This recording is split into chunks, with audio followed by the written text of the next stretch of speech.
తెలుగుదేశం అధికారంలోకి వస్తే పేదలకి 2 సెంట్ల స్థలం. ఇది నిన్ననే మాట్లాడుకున్నాం మనం. ఇవాళ పేపర్లో కూడా వచ్చింది చంద్రబాబు గారి హామీ 2 సభల్లో కూడా. 2 సెంట్ల స్థలం అంటే 96 గజాల స్థలం అన్నటువంటి. గతంలో ఎప్పుడు ఇవ్వలేదు చంద్రబాబు గారు. ఈ దఫా ఇస్తానంటున్నారు. వెరీ గుడ్, తప్పేం లేదు. కాకపోతే అసలు మతలబ్ ఏంటి అంటే స్పష్టతనివ్వాలి. ఇది నేనేమి వ్యతిరేకంగా చెప్పట్లేదు, చాలా మంచి మాట. కాకపోతే ఇప్పుడు 30 లక్షల మందికి పట్టణ ప్రాంతాల్లో అయితే సెంటు, పల్లె ప్రాంతాల్లో అయితే 2 సెంట్లు, ఇదే సెంటున్నర స్థలం ఇచ్చారు.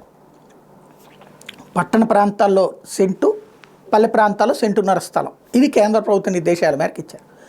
ఇది కాకుండా 2 సెంట్లు ఇస్తారా? నెంబర్ 1 అంటే ఈ లెక్క కాకుండా ఇంకో 2 సెంట్లు ఇస్తారా అంటే ఇప్పుడు వాళ్ళందరూ ఆ స్థలం సొంతదారులు అయిపోయారు.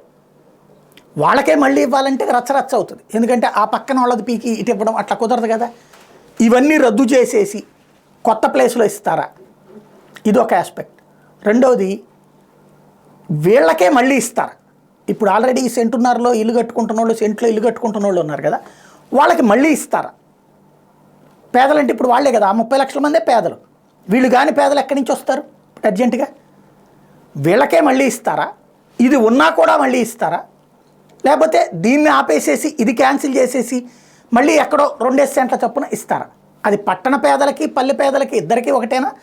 లేకపోతే పల్లె పేదలకు వేరు, పట్టణ పేదలకు వేరా? ఇది కొంచెం స్పష్టంగా అర్థమయ్యేలా చెప్తే ఇంకా బాగుంటుంది, ప్రజల్లోకి వెళ్తుంది.